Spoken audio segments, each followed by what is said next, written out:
Richard Lingeman is a senior editor at The Nation. He's author of Sinclair Lewis, Rebel from Main Street.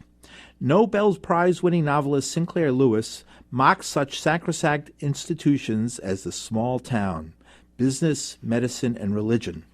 Lingeman's biography of Lewis, who is the first Nobel Prize winner in literature in the United States, is a portrait of an eccentric, alcoholic workaholic whose novels and stories exploded the customs and beliefs of small-town America with a volatile mixture of caricature and realism. Lewis's novel, It Can't Happen Here, has been widely reported as having predicted the rise of Donald Trump. The 1935 book has seen a spike in sales across the country since President Trump took office. The semi-satirical novel imagines a Democratic U.S. Senator, Berzelius Buzz Windrip, appealing to nativists in order to successfully secure the party nomination over Franklin Delano Roosevelt. Windrip then wins the 1936 presidential election by railing against immigrants, the poor, and the liberal media. Sound familiar? Thanks for joining us on The Torch, Richard Lingeman. Hello, Professor Lingeman. Hi. Oh, how are you? I'm good. How are you? Good. Welcome to The Torch.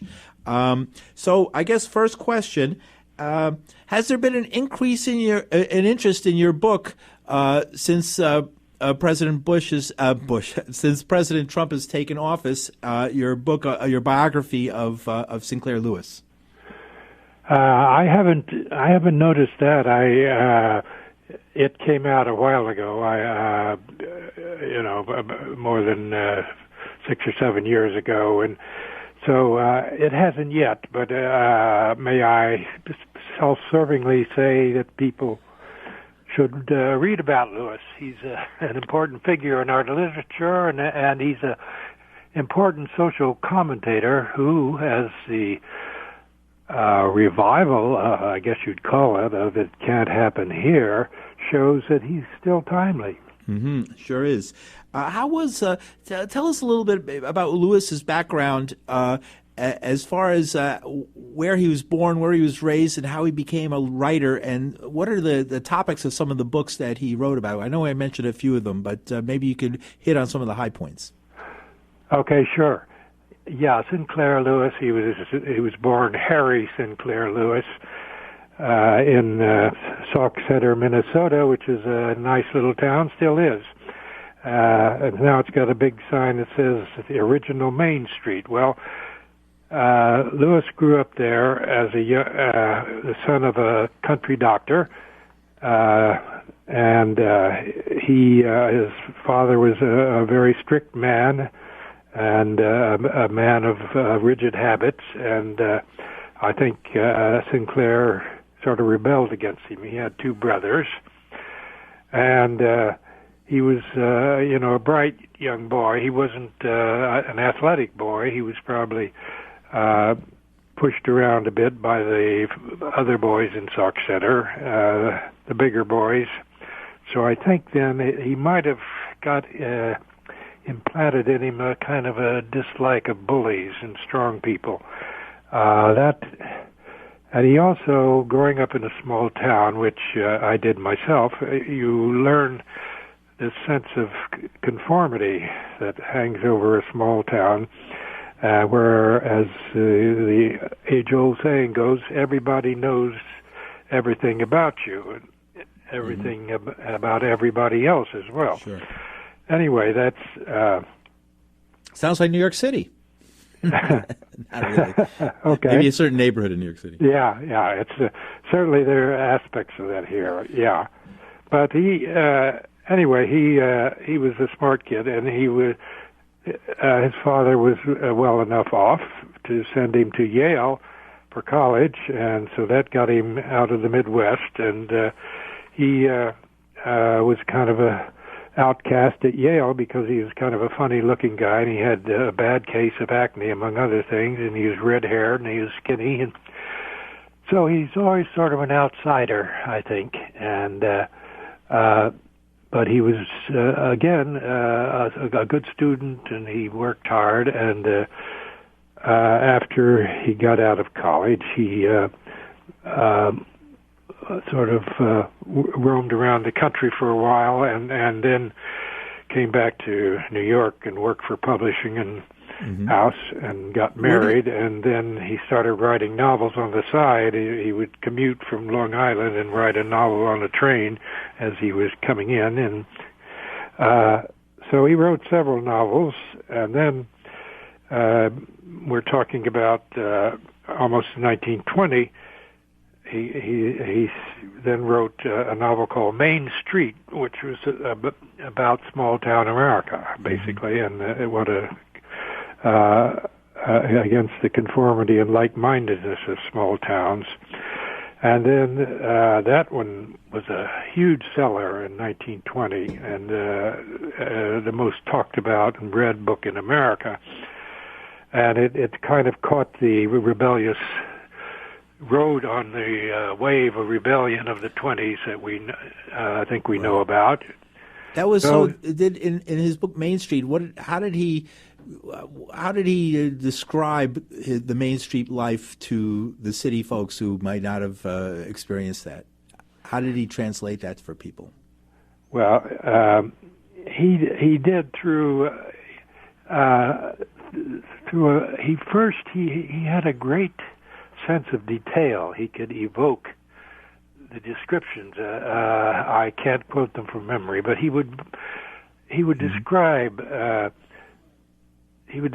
high school boys horsing around in the soda fountain, and he would describe the muddy streets of the town, and he would describe the fear that goes through the heroine when she hears that people are talking about it, this physical fear, the psychology as well.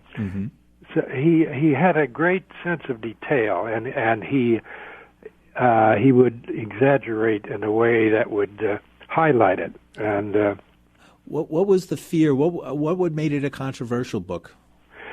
Well, the small town you might say, in American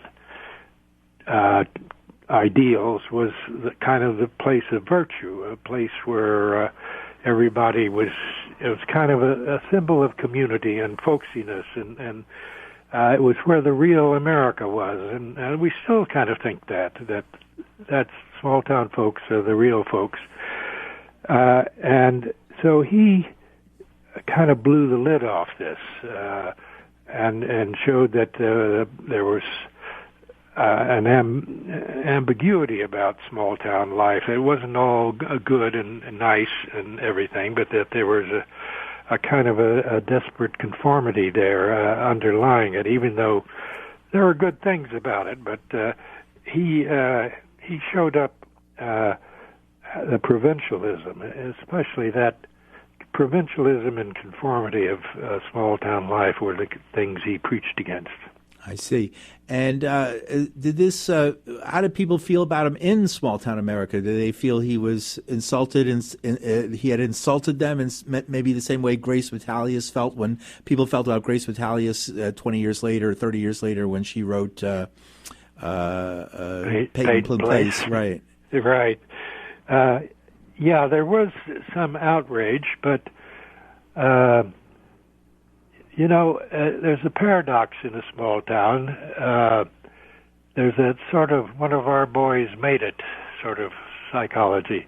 He came home, to visit his father and mother, and he brought his new wife, and the people they didn't tar and feather him. In other words, they were friendly, and they thought, Harry, as they called him, was always sort of an oddball and a kook, but he was very successful, and they admired that, and so the people in his small town were still friendly to him, and do you think he never had any great reaction against him? But of course, in the press, there was a lot of reaction against the book. It was, some called it un-American.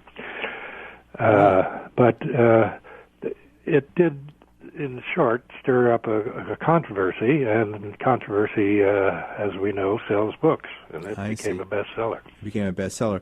And so he wrote a number of other books, and we could touch on them, but I want to get to the one that I think people have been bringing up in terms of the current circumstances we have in America, almost 100 years later, but the idea of that it can't happen here, which is the idea that what had happened in Europe in the 1930s and 40s, the rise of Hitler and Mussolini and fascism and the things that the World War II and the militarism of Japan could never happen in a democracy like the United States. And in that book, he shows a scenario so similar to some of the things that have happened in the last few years, where he presents the idea that it can happen here. You could have a fascist sort of state come here. It would be a little different in its form, but ultimately the same. Yes, that was something. And if I might, I'll go back a little to his earlier books. Yes. This theme of conformity. It came out in his probably his best-known book, Babbitt, which satirized the middle-class businessman. And what the theme of that book is how Americans could be so conformist and go along with all the social mores of the time, and that they lived a stifled, suffocating life. And so this was a theme in American life that constantly he came back to, and I think that this carried over in a kind of disguised way into the book we're talking about today. It Can't Happen Here. Now that book, of course, had its origin in the world around him. He started conceiving it in the early 30s. Which was the time of the rise of fascism, of Nazism in Germany, fascism in Italy. So, by this time, he was in his second marriage, and he married a woman named Dorothy Thompson, who was a journalist. He had met her in Berlin, and as a matter of fact, when he was traveling there in the 20s, and she was a foreign correspondent then. But they fell in love, and he married her, and they came back here, and she became an increasingly prominent journalist. But she had interviewed Hitler right in 1931, and she wrote a book called a quickie book called "I Saw Hitler" or "I Met Hitler," and so she was. You might call it, she was a very early anti-fascist, and she was constantly preaching. She was not impressed by no. Some were. I mean, so many little were. Man, insignificant little man, and he, in fact, Hitler took offense at this. So when she went back another time, they expelled her at one point. The Nazis did. But anyway, she preached this message, and she was kind of instrumental in getting her husband Sinclair Lewis to write something about could this kind of totalitarian phenomenon that was happening in Europe, sweeping Europe practically, could this happen in the United States? And this idea took hold, and he was at a point in his career where he'd written a kind of a nothing book about hotel keeping, and he had lost he was a famous man in the 20s. By the 30s, he was kind of slipping. So this came as a welcome change to him, I think, and he was a great talker, researcher. And he had a neighbor who had been in Germany and Italy and written a book about Mussolini, and so he started pumping these people, his wife and his neighbor, and he started planning. He planned this book in a lot of detail. I think he kind of had fun. Sure. Let's plan this America that's going to be under fascism. Who's going to do it? Who's going to be the dictator? What's he going to do when fascism comes to America? So, and he had a great imagination, a great satiric imagination, but the book becomes not so funny.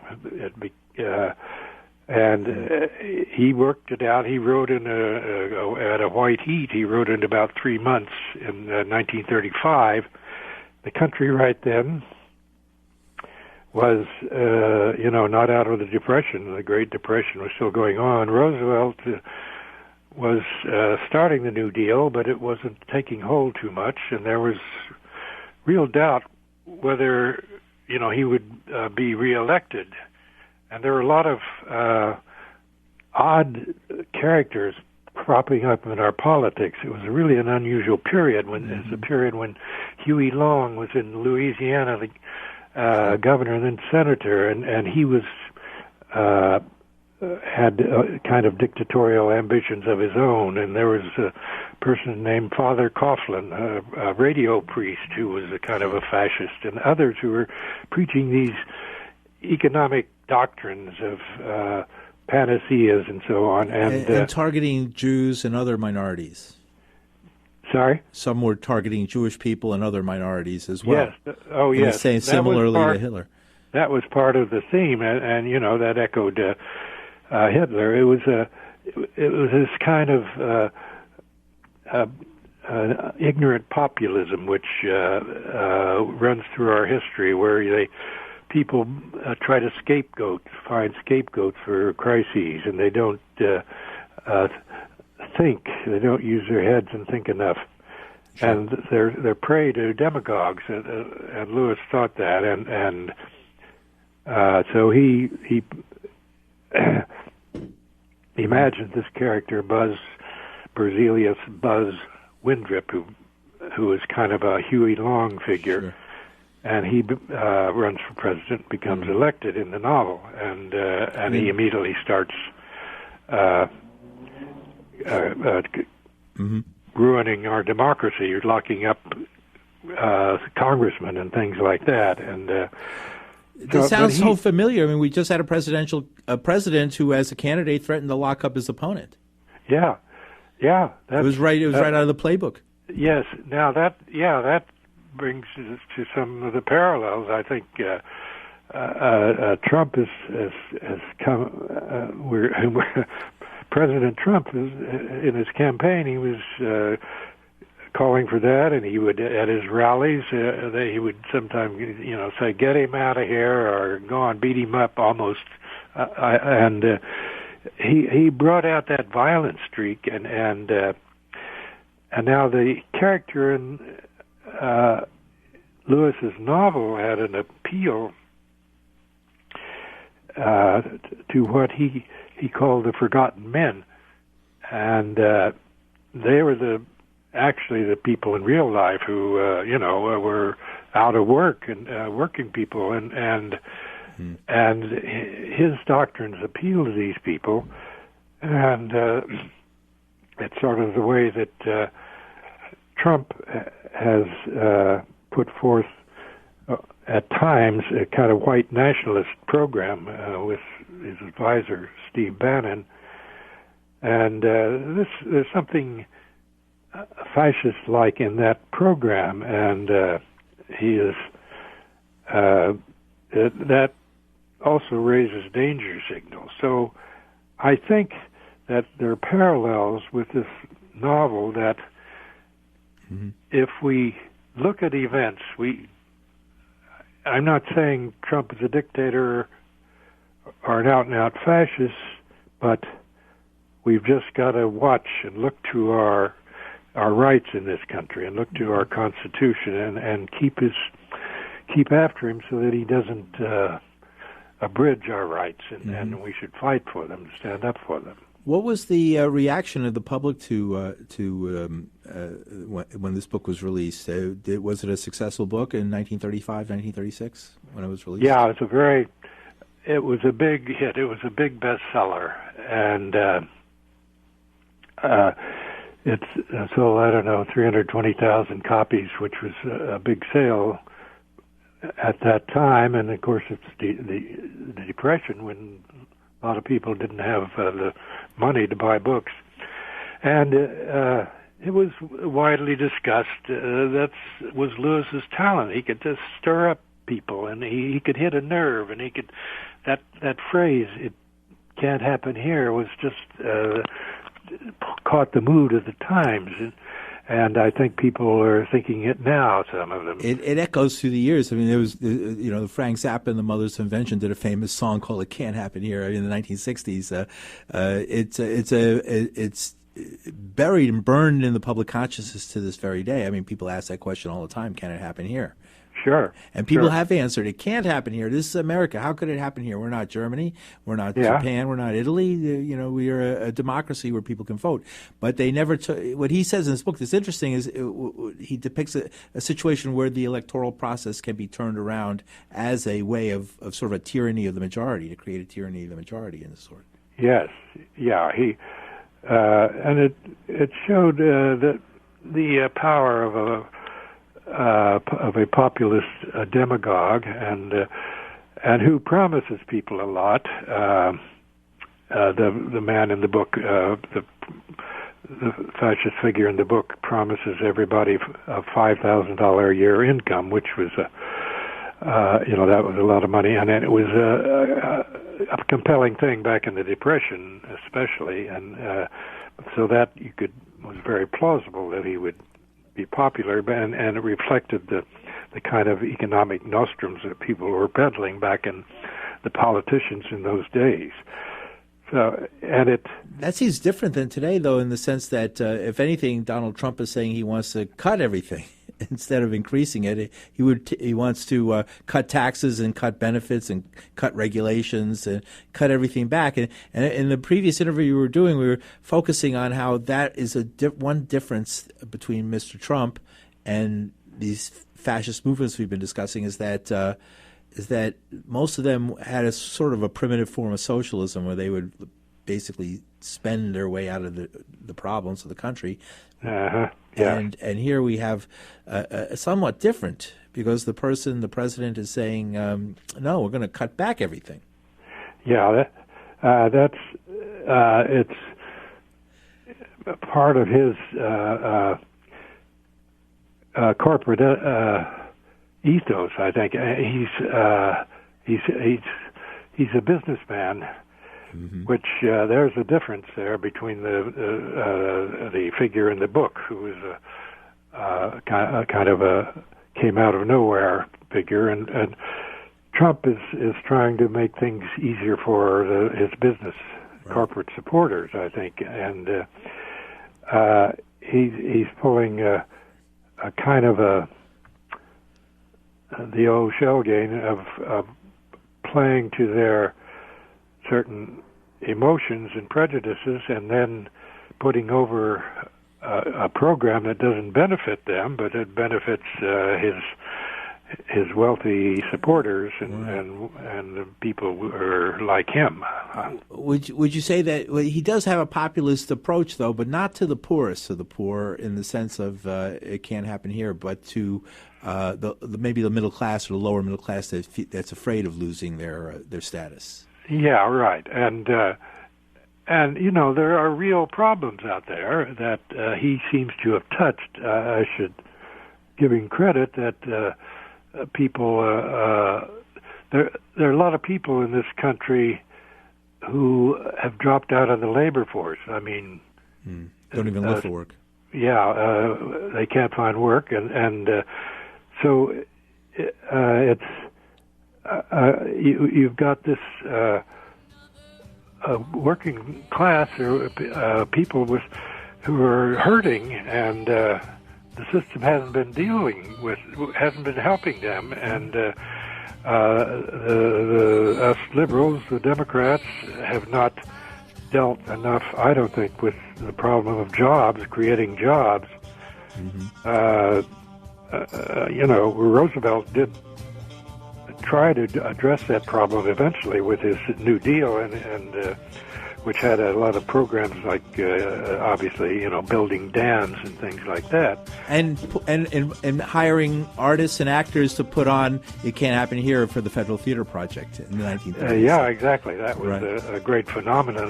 The book had a second life in the Federal Theater Project, where they dramatized it and put on 20-some productions of it at the same time, all over cities all over the country, which had federal theaters. And, very interesting. Well, so it had a huge audience, for its time. Even though it was only a few nights, it was much more than any Broadway play would have gotten. Very good. Thank you for telling us about Richard Lingeman, author of this biography of Sinclair Lewis. And could you tell folks how they can find your book and where it's available right now? Well, it's certainly available on Amazon, and I think that would be the best way to get it right now. Find it. Sinclair Lewis, Rebel from Main Street. Yeah. I hope that they would read it. And thank you, Paul, for... It was great having you on. Thank you very much.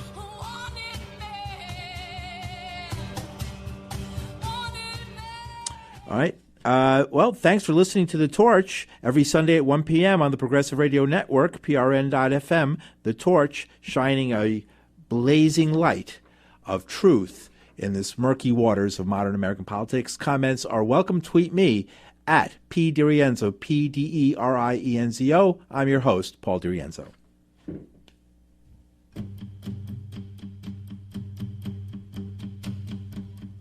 I've been fighting so long, and the shed is my home. I've been killing whether right or wrong. Between two sides